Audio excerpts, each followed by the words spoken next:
Hey everyone, welcome to the Single Tracks podcast. My name is Matt, and today my guest is Payson McElveen. Payson's a Red Bull and Orange Seal sponsored athlete.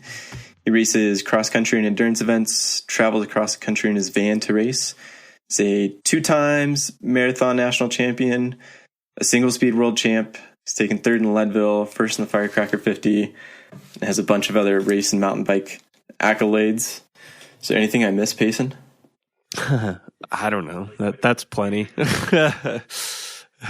So going back to the beginnings, how'd you get your start mountain biking? I believe, well, it depends on how you define that. I mean, we grew up down a dirt road, so kind of everything was mountain biking. But I first got on a bike, I guess, when I was 4 years old without training wheels. I started going mountain biking on trail probably when I was, 8 or 10 with my dad. And he had a health issue that made it so that he couldn't ride shortly thereafter. And so riding kind of went away from my life a little bit, and I got more into mainstream sports, primarily basketball and track and field. And then when I was about 14, I had a couple injuries playing basketball that kind of pushed me back towards the bike, and haven't looked back since. And so it sounds like your dad played somewhat of a part in getting you into mountain biking. Yeah, absolutely. He actually... Well, he was a very successful track and field athlete, primarily a pole vaulter, really high-level NCAA athlete. After that, he got into kayaking and came out to where I live now pretty frequently, long before I was born, the Durango, Colorado, Four Corners area, pretty often to kayak, right when that sport was taking off. Even a little before it was taking off, honestly. And then kind of as his shoulders got more and more beat up, he transitioned more into mountain biking because that was a sport that was beginning to explode. We were actually just talking last night at the dinner table. He's here visiting for the Iron Horse race that's happening this weekend. We were just chatting about how he was coming out to Durango in the early 80s to run rivers, and there were no mountain bikes around at all. He said he didn't see any mountain bikes. There just wasn't a whole lot of outdoor recreation around here yet, period, which I thought was pretty interesting. But anyway, he eventually started getting into mountain biking, and then would come out to this area again to mountain bike. And one of the first rides that he did out here was the White Rim in Moab.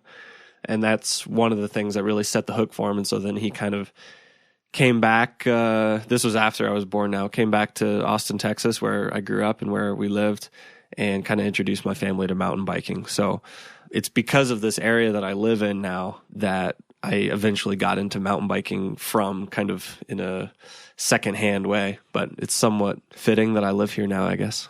Yeah. So you guys, you spent a lot of time growing up in Austin or Texas? Yeah. So I was born in a kind of rural outside Austin, Texas, about 20 minutes outside of Austin, Texas. The closest town was this very little town called Dripping Springs that is now not such a little town. But yeah, born and raised there in Central Texas. Had aspirations of being a pro mountain biker, though, and there's a little bit of a ceiling of how good you can get living in Central Texas, primarily due to the terrain. And so... I knew I wanted to move somewhere where I could learn from the best. And in terms of endurance mountain bike racing, half of the top pros, it seems like, live in Durango. And there's such a heritage here of racing and just strong cycling culture, period, that it was the place to be. So when I was 18, I moved out here to get a degree, but also chase the pro racing dream. So you knew pretty early on that was like what you wanted to do. You wanted to go to Durango, learn from these pros, and become a mountain biker. Yeah, it's funny in hindsight because, it's perfectly normal for someone in their late teens to have no idea what they want to do. Someone my age now in their mid-20s to have no idea what they want to do. But for whatever reason, I knew exactly what I wanted to do, and I knew exactly, I thought I knew exactly how to do it, or at least the changes I needed to make to give myself the best shot. And so, yeah, that was to move to Durango, Colorado, kind of jump into the pit of lions of all of these pros that I grew up looking up to, and just try to rise to the occasion.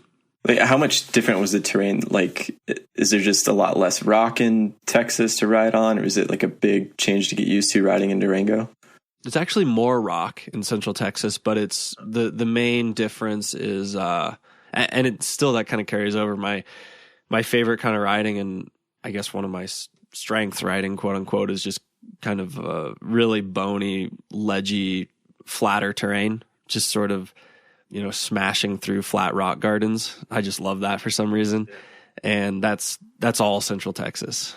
We have mountains in Texas, but they're far, far west Texas. It's about an 8-hour drive to get to them. So at that point, you might as well just drive to Durango. Texas is so big, but the major difference is just the elevation change and the diversity. I mean, in Central Texas, we have very little dirt and a lot of limestone rock. And here in Colorado, and especially the Durango area, the amount of geological diversity is just mind-blowing. And so, I mean, you can put a blindfold on and spin around, take it off, do that 10 times, and you're going to face 10 different types of soil and rock and all that sort of thing. So the result is, around town here, we just have an absurd amount of diversity in types of trails. And I think that's one of the reasons that A, it's such a famous mountain biking town, and B, such incredible riders come out of here, just really well-rounded riders.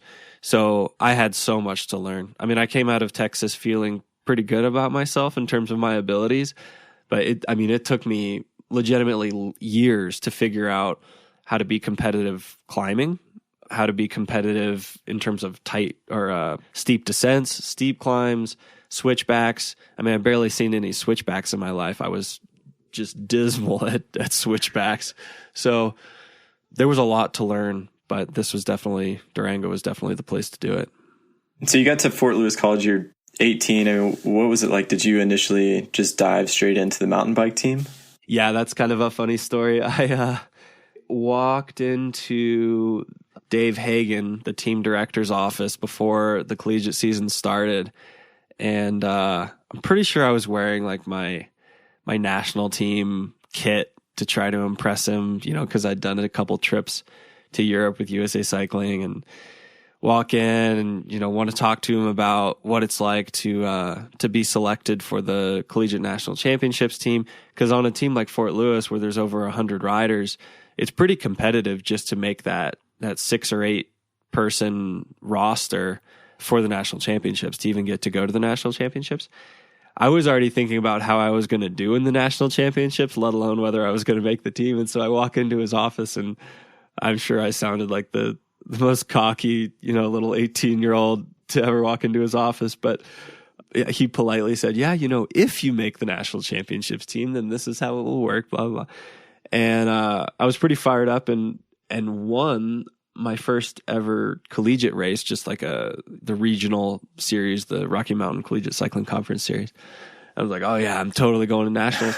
And then over the course of the collegiate season, these junior and senior, seasoned riders just kept coming out of the woodwork. And every race you would go to, more of these upperclassmen that were really fast just kept coming out of the woodwork. And I was like, God, where are all these people coming from?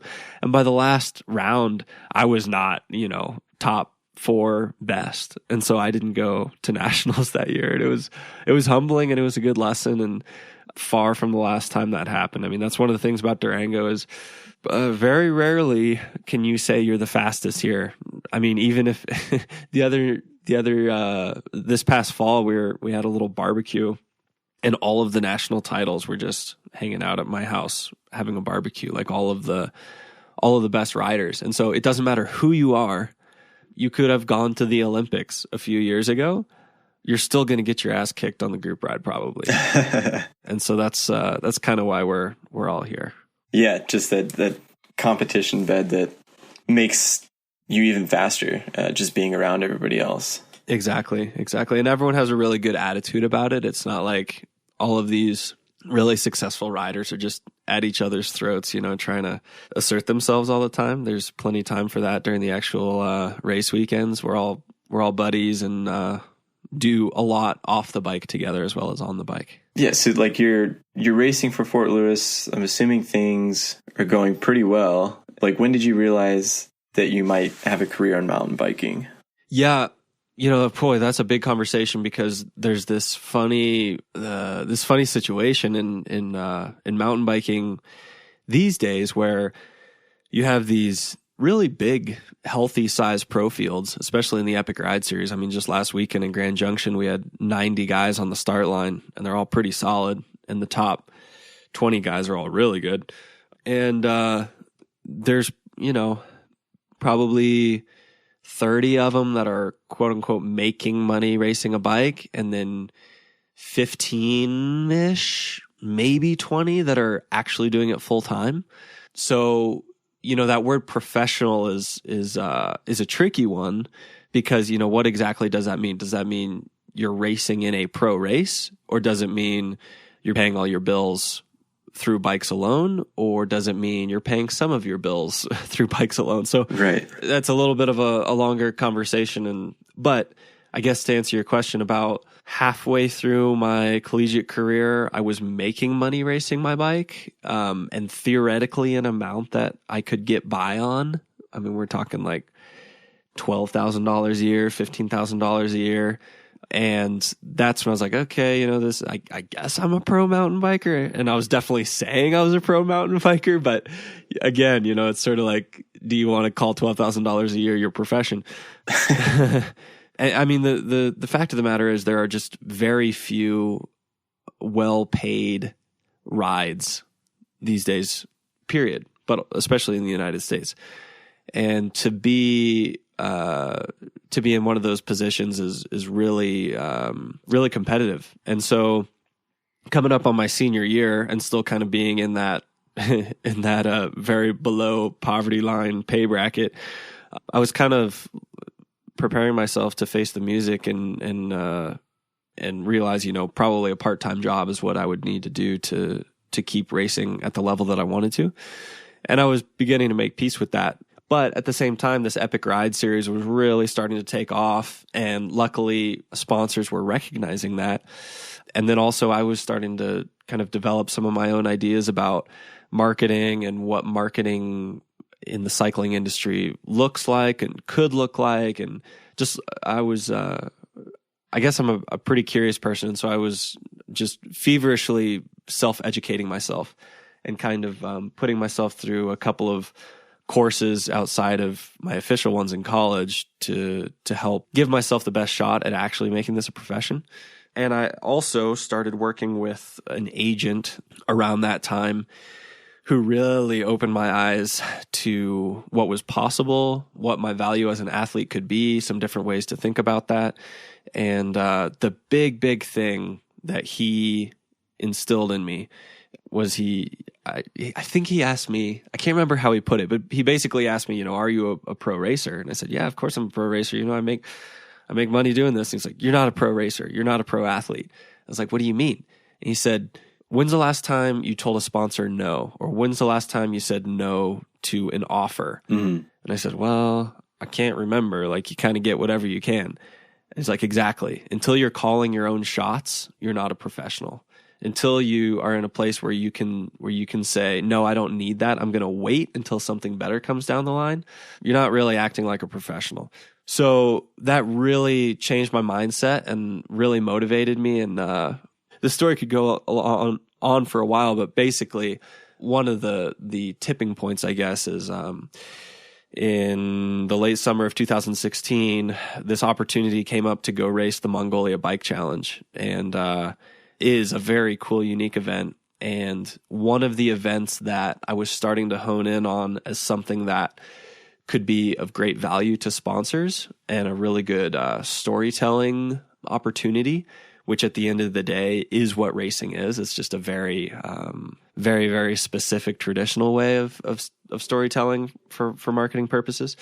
And so I decided basically to kind of bet everything on this Mongolia Bike Challenge trip, lined up some media for myself, an article or an interview with Outside Magazine.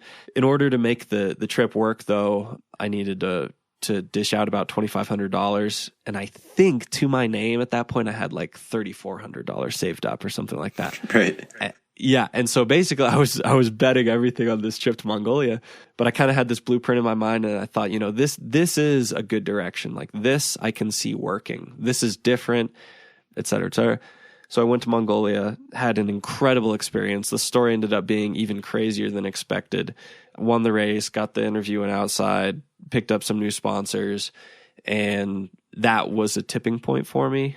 And then alongside that, longtime sponsor Orange Seal, who I've been with since I was 18, I want to say, long time, basically as long as they've been around. They said, we've really been, and they had been sponsoring me as a product sponsor, and then a paying sponsor, but on a smaller level on the jersey, and then as a co-title sponsor. And finally they said, you know what, we've been wanting to start a team for a long time and kind of have our own factory team. So the timing was just good. And so together we kind of launched this new Orange Seal off-road team that I ride for to this day. And we've got multiple riders now, and it all worked out. And I didn't have to get that part-time job, and things have really come along. But yeah, it was absolutely touch and go there for 6 months or so, trying to figure out how all this was going to work. Wow. So was it just like getting that kind of press and that story out after that race that sponsors started to take notice more? Yeah, partly that. And then also I kind of put some incentive packages together for myself with the pre-existing sponsors that I had, basically saying, if I can secure this image with your product in it, and it goes in this publication, and there's these words associated, it's X number of dollars type thing. And so I had that before I left. And that was kind of the whole thing. Rather than like go try to have this experience and then tell the story afterward and try to sell it to sponsors afterward, I wanted to line all that up beforehand and really make sure that there was some legs to what I was trying to do.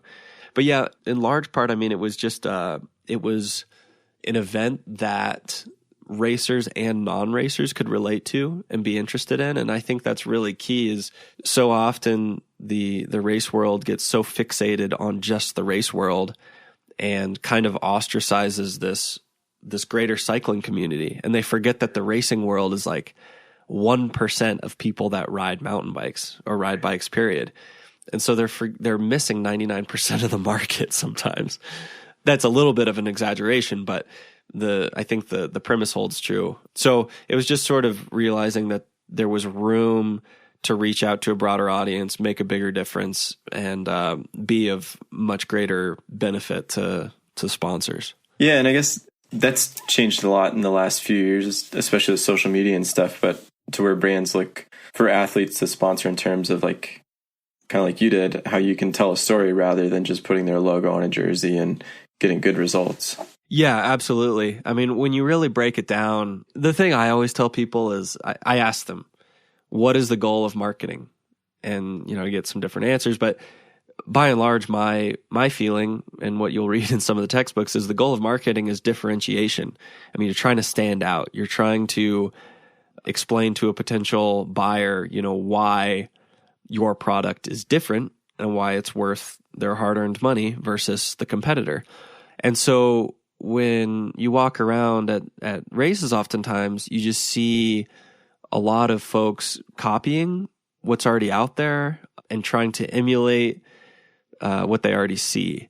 And so, if you're trying to market on behalf of your sponsors in a race setting and you're copying everybody else, you're defeating the root purpose of marketing. You're not getting that differentiation. And I think the reason that some have trouble with that is because it's scary to be different. I mean, it's scary to think outside the box, put your hand up and be like, yeah, what I'm doing is completely, or not completely, but different in some ways. And so I guess that's sort of the basic philosophy of some of what we've been trying to do, is just truly be different and actually differentiate. Yeah. And so were you still in college when you had this Mongolia bike race? I think so. I'm trying to remember. Yeah, I think the way it worked out, so I took a couple semesters off to focus on racing. And so my semesters got a little wonky, but yeah, so I went in August, September, And I want to say, is that right? Maybe I was just out of college. I think I just graduated, actually. Yeah, so I was like 3 or 4 months out of college. Actually, no, now that you say that, I do remember, because I remember, I mean, it's funny because that race can sort of be thought of as a little bit of an adventure race in some ways, because it's in such a far-flung place. Yeah. But the racing was actually just insanely competitive. We had this Italian World Cup racer there who podiumed at World Cups. We had a Kona rider Corey Wallace, who's won the 24-hour World Championships, and a handful of other, Topi Ergon pros. So this lead group of 5 or 6 that we had every day was just crazy competitive, and the battles were just insane. And earlier in the year, I hadn't had any sort of form that would have won that race. But being out of college and having 3 or 4 months uninterrupted to train had really helped me lift my game to a new level. And so I had the fitness to win that race. But yeah, anyway, thinking through that now, I am remembering that, I was just a few months out of college when that happened. And so then you've got this Orange Seal sponsorship secured, and so you can pretty much graduate from college and go into being like a full-time athlete. Yeah. And the way we worked it out too, I guess technically speaking, I did have a little bit of a part-time job, because in that first year, the way we structured it is I helped them run some of their social media stuff. So I was working an hour or 2 a day doing that along with the other racing stuff. So that was a little bit of a transition period, just a good way to get a little bit of extra income, just create a little bit more of a buffer. But yeah, I mean, for all intents and purposes, I was racing full time at that point. Okay. So you go on, you're racing all these big national races and going across the ocean to do crazy adventure races, doing the epic rides here. But recently you were inspired to go after the FKT, or fastest known time, on the White Rim Trail. Yeah. So how did the inspiration from that come? Just because it's a lot different than the other riding that you're doing. Yeah. So right when I signed with Red Bull, March of 2018, my athlete marketing manager at the time, one of the very first things we talked about was this White Rim project. And I guess it's a project that they've had in the back of their mind for almost 10 years, but they didn't have the right rider for it. And so once they signed me, they said, dude, this is for you. What do you think? And I said, wow, that's a pretty big effort. A 6-hour time trial. I don't know many people that would do that voluntarily, but it kind of grew on me. And over the course of all of 2018, we started planning both the ride itself and then all the documenting of it. Had a couple setbacks and delays of all kinds. And then we finally got everything together spring of 2019. And I mean, there's so much involved with a project like that when you're trying to make a short film.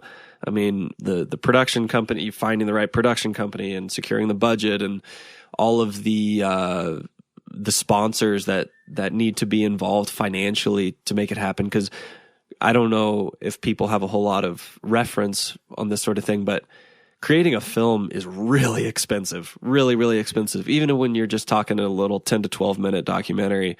So securing all that funding was a big job.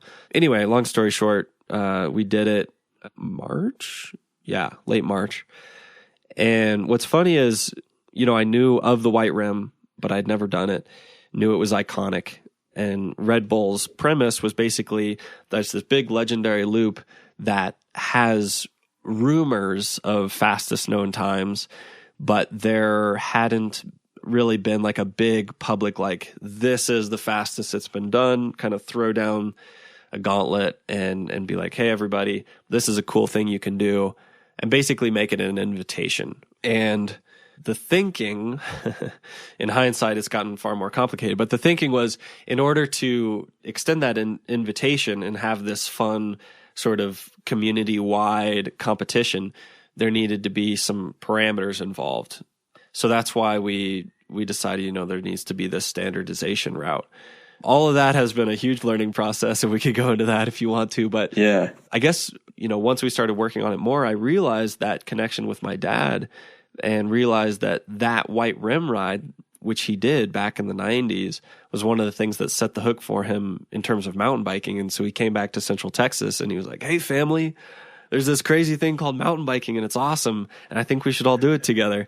And so then we did as a family. So it was kind of poetic in that regard. And the film, which is coming out very soon, it is primarily a father-son story, rather than look how fast this was done story.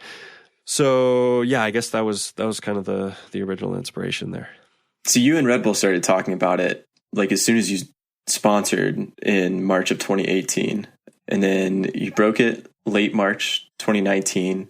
When did you start training for that? I mean, it kind of depends on how you define that, but I started doing, specific long, higher intensity rides probably January, I would say. So a couple months before. There was some stuff we did to focus on the white rim specifically in terms of preparation, really trying to develop my sub-threshold sustainable power, some fueling, experimenting with some fueling tactics, and then also just some concentration stuff because, staying focused for a little under 6 hours is a pretty tall task. It's a long time. Yeah, it really is. I mean, anyone that's done a regular time trial of 20 to 60 minutes or whatever will tell you that.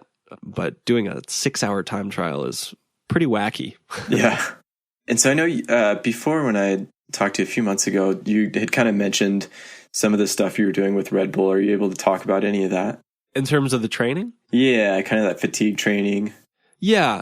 It sounds funny, but a lot of it is off the bike. We did this high performance camp this past winter that just it sounds funny, but it just involved our phones. And it's this very in-depth, very challenging app that basically takes you through a whole bunch of concentration protocols, challenges, and it's long. I mean, the hardest part is I want to say it took an hour. And so you're just sitting in this chair, really, really hyper-focused for an hour.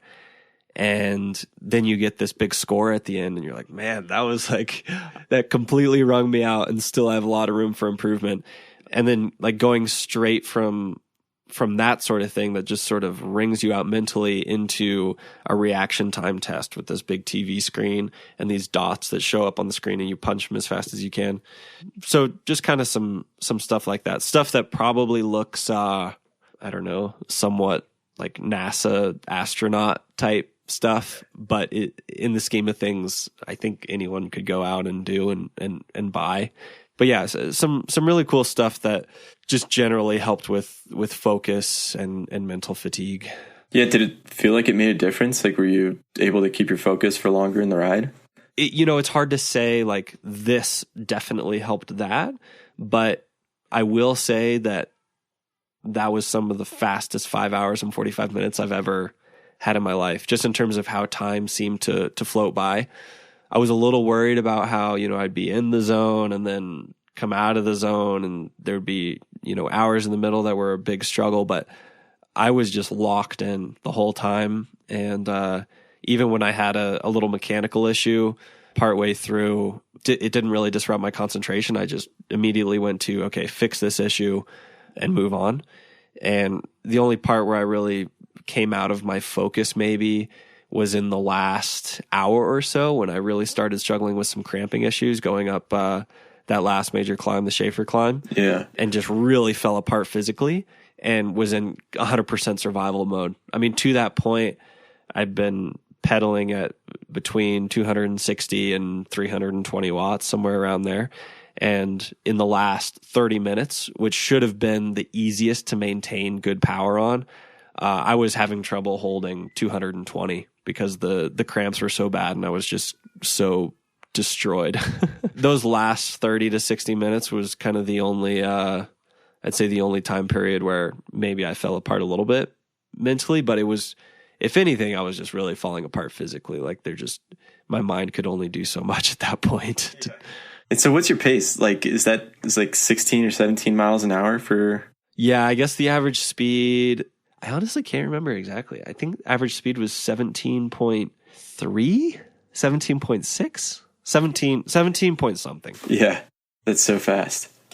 What were the logistics like with planning it? I mean, as far as like planning for weather, planning for fueling, water, bathroom breaks, being at certain points in the course?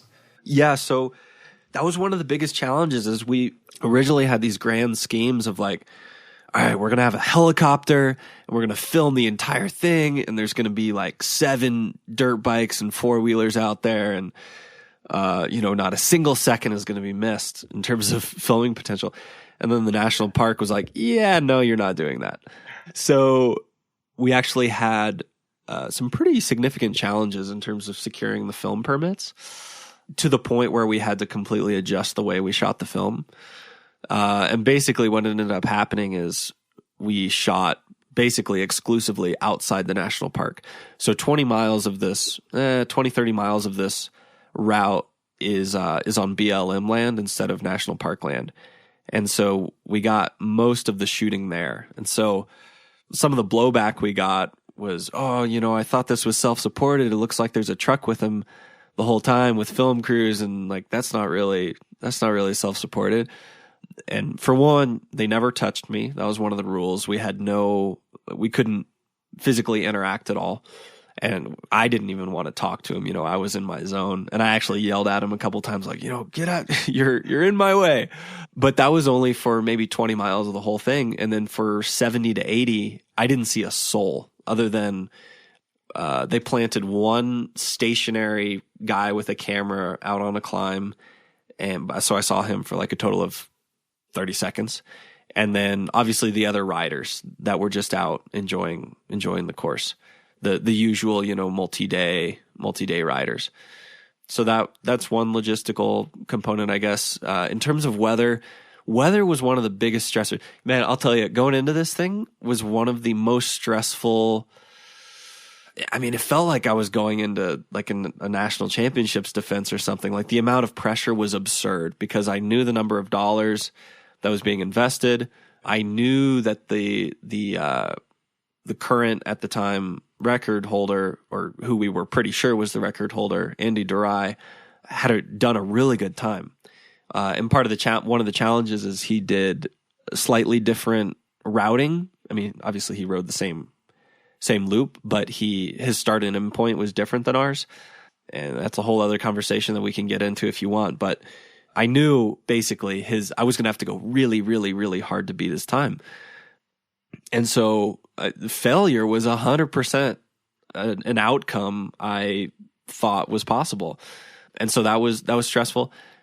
We filmed for from before sunrise until long after the sun went down for 3 or 4 days leading right up to the event. So I didn't get any real riding for 4 days before the event, but I got super exhausted because that's just how filming goes. Yeah. We weren't filming on the White Rim itself, but we were doing a lot of filming back in Durango. So there were a lot of things that weren't ideal. And then the biggest thing at the time mentally was they were just getting hammered by rain. And so we drove some of the route 2 days before, and we were in a Toyota Tacoma, and we got it stuck. Like the mud was so bad that we couldn't even drive the thing. We drove like 4 miles and had to turn around and barely got out. I was like, well, this is not happening in March of 2019. Like, we're going to have to postpone this thing again. Luckily, it dried out just enough that we were able to do it. And, I think at the end of the day, the conditions ended up being about as good as they could be because there is a lot of sand out there that can get super soft. And so that was nicely packed in, which made it way faster. But on the flip side, there were some mud holes. So I got into a little bit of mud and some extra weight got added to the bike because of that, just with mud getting stuck on the bike. I think at the end of the day, it was kind of 6 one way, half a dozen the other, but that was definitely one of the other challenges and leading up to the actual effort, major stress points. Yeah. I mean, even in March, the weather in Moab can be pretty dicey. I mean, was March just like kind of a way to be like, okay, it's definitely not going to be like blazing hot at that time? Yeah, I mean, it was a temperature thing, and then it was also just from my schedule standpoint, like the time to do it. Because throughout the summer, I have so many events, and an effort this big puts such a hole in your training that it was really the only place we could put it other than like late fall. And we knew we didn't want to wait that long because, and I can say this now because I assume this won't be airing until it comes out, but part of the project was launching a new Trek bike, and the timing of that needed to coincide. So that was another reason. Yeah, that's a good story for them to have on that bike when they release it then. Yeah, exactly. I mean, that was one of the main motivators, and one of the reasons that the project was even possible was Trek's funding. And Trek's funding was pretty much contingent on me using this new bike. Right. Can you talk a little bit about like the morning before you start, like what's going through your head? At what time are you getting up? Like how you're prepping your bike, everything that's going on?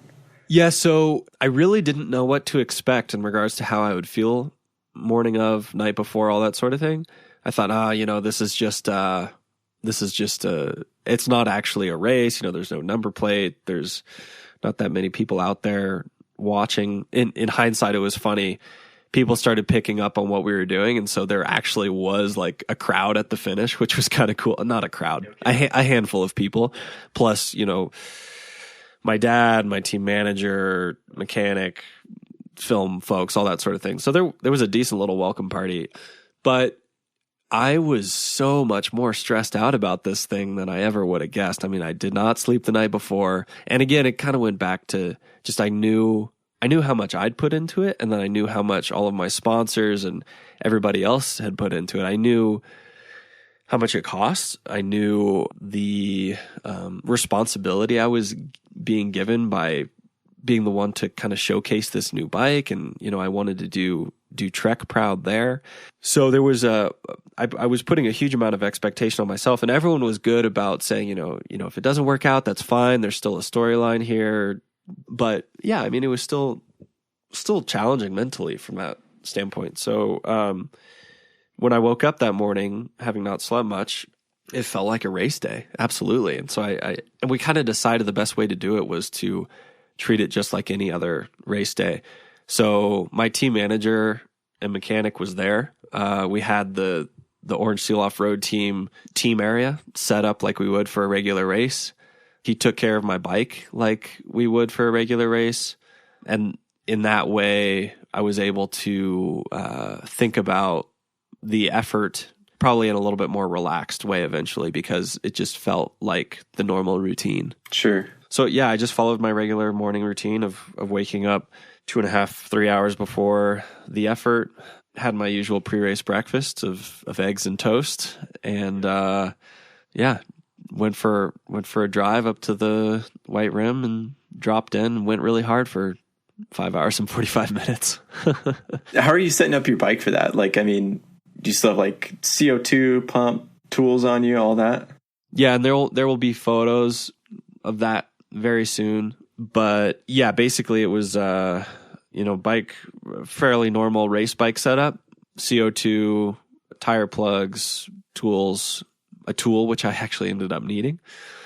Yeah, I mean a fairly, I guess the only real unusual thing is I wrote some pacing notes on my top tube, some checkpoints. So I'd really studied Andy Durai's record and knew where I needed to be ahead of his, or to be on pace. Because, I mean, pacing a 20 to 30 minute time trial is challenging. Basically, everybody goes out too hard. Yeah. But pacing a 100-mile time trial and knowing that you have this really hard Category 1 climb to finish the day with really required some disciplined pacing. And so I had that written on my top tube. And are you taking 1 or 2 water bottles out with you? Yeah, so I took 2, and that was one of the biggest points of debate, or not debate, but just conversation, was no one could believe I did it on 2 bottles. For one, the bottles were really tall. They're taller than just about anybody thinks of in terms of a bottle. They were 26 ounces each. And I pre-hydrated like crazy. So much so that, in hindsight, if I were to ever do it again, I would probably do that part a little bit differently. I would drink less before and take a 3rd bottle with me, because I actually had to stop, or no, I didn't stop, but I peed mid effort. Yeah. Like 3 hours in. So yeah, the 2 bottle thing was a very kamikaze strategy. But when you look historically at FKT efforts, regardless of what type, I'm not talking mountain bikes, mountaineering, climbing, whatever, they're speed runs. It's an all out, just like dash. And so you make decisions to maximize speed.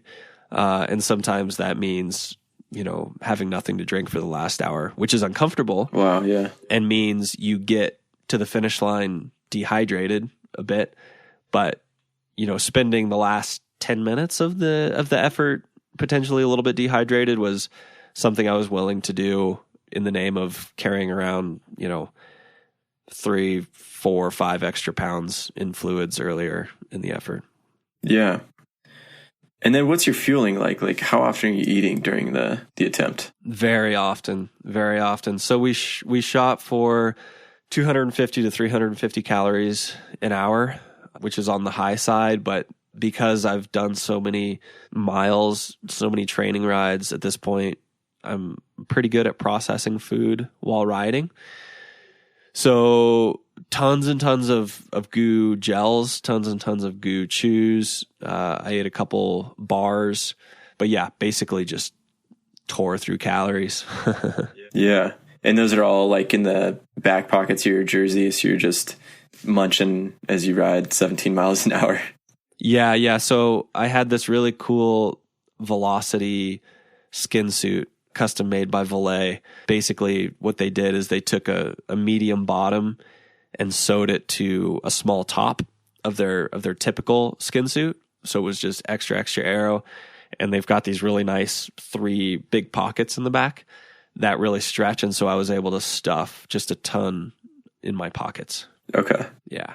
So overall, entirely self-supported. Nobody's handing you food on the go or... No. I mean, literally no one even touched me. And if they talked to me, I pretty much didn't hear them too, because I was blasting some pretty hype music most of the time until my headphones died. But yeah. And what's funny is when that story first came out that was published to Pink Bike, it was a complete oversight on our part, but we never really mentioned that it was self-supported, because it was so like self-evident to us that was the only way to do it. Sure. And we just kind of got crucified by some people because they would see see a photo with a truck with cameras sticking out the truck, and they'd be like, oh my God, this guy, he just drafted the truck the whole time. And like, he was getting handed Sonic slushes out the window. And it's just funny what people assume. It's like, heck no, like that is so not the spirit of what we were trying to do. Yeah. Very much self-supported. And to me, that's the only way to do one of these things. I mean, we wanted to make it as relatable as possible so that the broadest audience could appreciate it.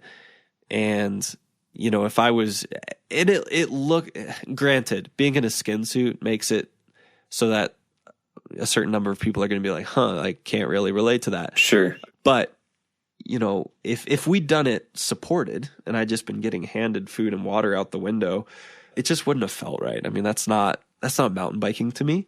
So yeah, that's why we did it self-supported. And the FKT that you were trying to beat with, is it Andy DeRay? Yeah. Was his self-supported? Yes. Okay. Yep. So yeah, I mean, it makes sense to go out and... I don't know of many people that have done it or that do it supported from like a single day standpoint. I mean, there's lots of... The most common way to ride the White Rim is to do it in 3 or 4 days and supported. A lot of beer along the way, a lot of tasty food along the way. You do it like a river trip, basically. Yeah. Which is awesome. But doing like a speed attempt supported would just logistically be a complete nightmare, because there are areas where you can go faster on a mountain bike, which I think is really cool. Actually, one of my good buddies, Chris Blevins, who's one of the top racers in the country, went out just like 4 days after me and did it supported, primarily as a training ride. But he had some buddies that had a Ford Raptor, and basically they were handing him bottles and food out of this Ford Raptor. But he dropped the truck like 2/3 of the way through by a lot. And so he spent a while without bottles, and eventually had to stop and wait a couple minutes, I guess, for them to catch up so he could get food and water. So no kidding. Yeah, so the supported thing can kind of cut both ways. Of course, you could do it faster supported, but you would have to be so ridiculously dialed to make it work logistically that, I don't know, I just think it would be way more hassle than it was worth. Yeah. Well, and there you go. Like, bikes are the ultimate off-road vehicle. So Totally. I mean, you're just ripping past Jeeps sometimes out there, and that's the best feeling in the world. Like, I am 100% under my own power, and I'm just like schmobbing past you right now. Yeah, that's so awesome. It's a cool feeling. So yeah, you're talking about the attempt for a year. You train for months. You go out and crush it with the attempt to standardize this FKT route. And then it's like 2 weeks ago, Quinn Simmons, another rider from Durango, goes out, beats your time, but with the old version of the route. Yeah. Yeah. So what's your take on that? Yeah, that's been it's been such a conversation point. This whole project has been a huge learning experience for me, starting way, way before the actual ride. I mean, learning about how to budget my time, how much to focus on, the physical preparation versus filming the physical preparation. Yeah. The production company we worked with are experts, and they make unbelievably beautiful award-winning films, but that also takes a huge amount of work. And so, kind of like I alluded to early on in this conversation, there were days where I was just like grinding out these long filming days, and it really wasn't good preparation for the actual ride. And so I learned a lot about balance there, and the film was absolutely worth it. And I'm glad that we did it the way we did. But in hindsight, I learned a lot about balance in that regard and all that sort of thing. And I'm sure at some point I'll go back out to the White Rim and give it another rip and not tell anybody beforehand, and not document it in any way, and just do it 100% pure, just for me type effort. Sure. But that wasn't the goal of this project. So, I mean, all that was a learning point. And then just the whole standardization versus non-standardization has been a learning opportunity. What's funny is there's been so much back and forth about, a quote unquote competition like this should have some rules. And then the other side is saying, like, no, this is public land. It's a loop. You should be able to do whatever the heck you want. Which, I mean, that's also very true. And what's funny is, I mean, everyone's got an opinion on it. And the route that we decided to do actually wasn't my first choice. My first choice was to do it the way Quinn did it, because I think just about anyone would opt to do a major climb first when you're fresh rather than saving it for mile 90. And honestly, in some ways, like, that was an absolute death nail for me, because I was cramping like crazy on that thing and just bleeding time left and right. And so I wanted to do it the way Quinn ended up doing it, and the way that Andy originally did it. But in the many months leading up to this project, we went back and forth and got the opinions of lots of established people, both in the cycling world and then also from other FKT worlds. And over time, I was convinced to do it from this other spot. Yeah. And the goals there were, it's the way that most people that just ride it, regardless of how fast they're trying to do it, because it's the most accessible. And it's the way it's guided, typically. And for that reason, it's kind of more quote unquote relatable.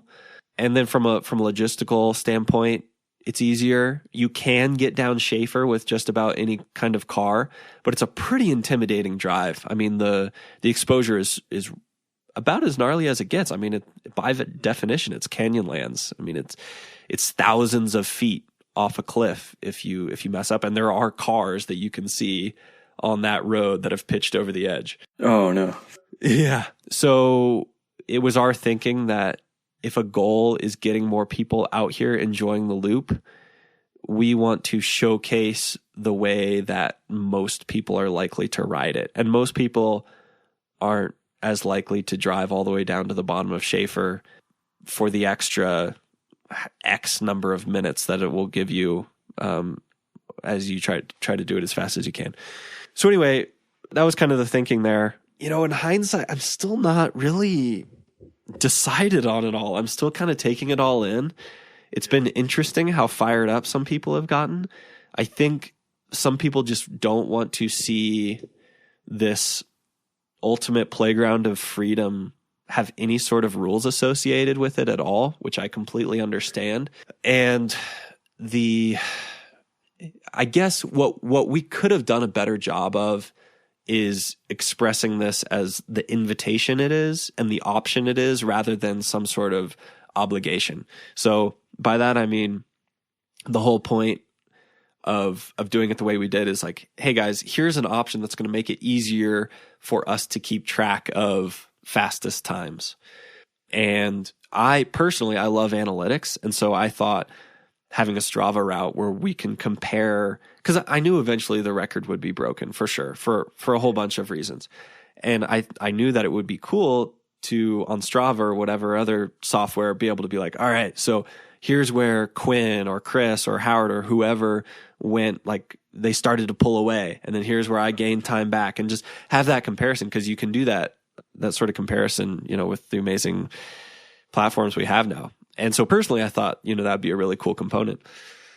And then the other aspect of this is I looked at an event like the Leadville 100 and its success, and so much of its success is dependent on everyone in a massive spectrum of abilities doing the exact same route and being able to compare themselves. And so if, a certain number of people at the Leadville 100 were starting at the bottom of the power line climb and doing that first, and then doing the rest of the course and having that be their start finish, and then a certain number of people hitting that power line climb at mile 70, which I have never done without cramping, because you've done Columbine and all these other things. And doing that climb at mile 70 is very close to impossible to clean it.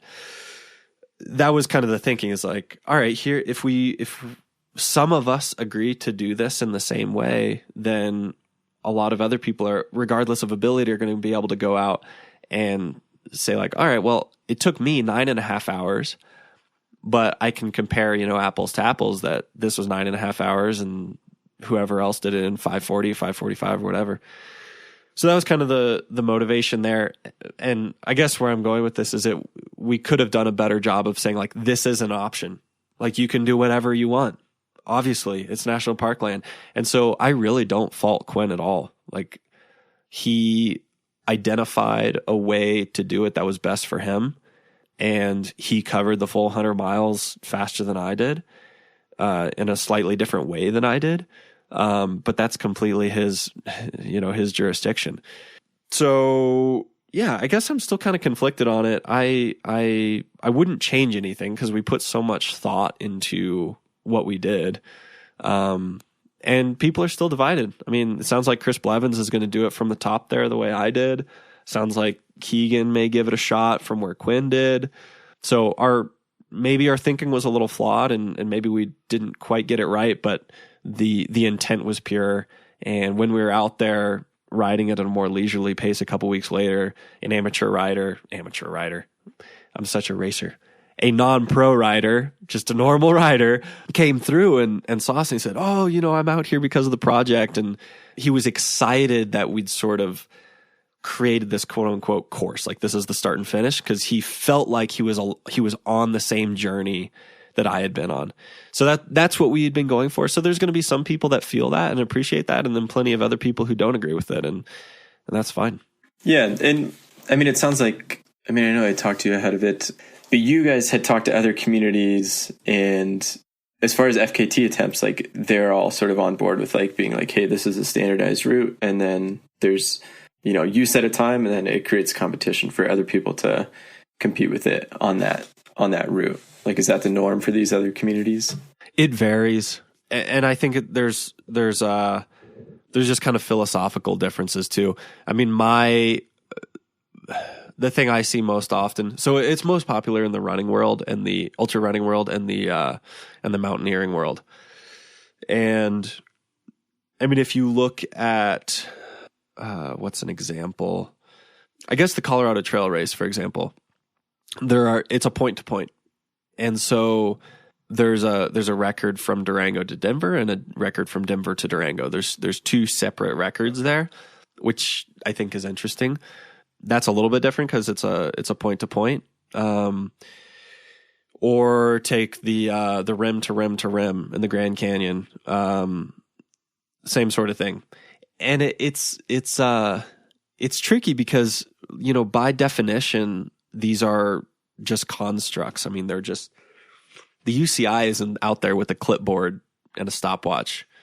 And so in some ways that's what makes it cool. And in other ways you get pushback because people are like, why are you trying to make this a race? It never should be a race. Yeah. But people are competitive. And I think, it gets more conversation going. And that's why I'm not like, even though I did receive a fair amount of criticism for the debate that Quinn and I created, I'm not necessarily bummed out about that because it created so much more conversation. And I just think it's a cool thing to do. I mean, I was by far from being the first to do a mountain bike FKT, obviously. I think Andy Durai had one of the more famous ones to date, but it's now gaining a lot of traction because of this project we did, and I'm excited about that aspect. I think there's potential for a lot of other really cool FKT options out there, and there's such a wide array. I mean, you have everything from your neighborhood Strava segment that's 30 seconds long to the Tour Divide, which is like 13 days. So, yeah, I don't know if that answers your question, but I guess to distill it down, there's still not really, regardless of sport, like a really accepted by everybody thing. There's always going to be a little bit of gray area and a little bit of mystery surrounding all of it. I mean, even Kilian Jornet's fastest known time on Everest, you know, there's a little bit of debate on that, you know, so it's just kind of the nature of the beast, I think. Yeah, it sounds like a looser, more unorganized way to create competition and to actually get out to these places.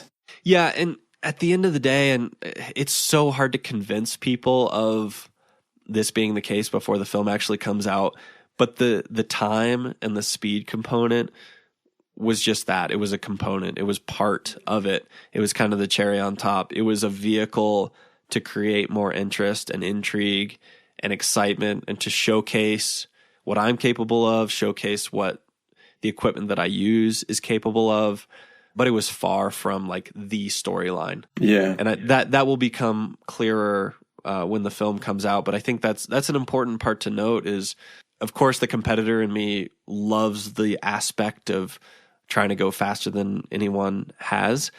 But it's simply a vehicle by way of sharing mountain biking with more people, getting more people excited about this special part of the world, and just creating an appreciation for our public lands, living a healthy lifestyle, all that sort of thing.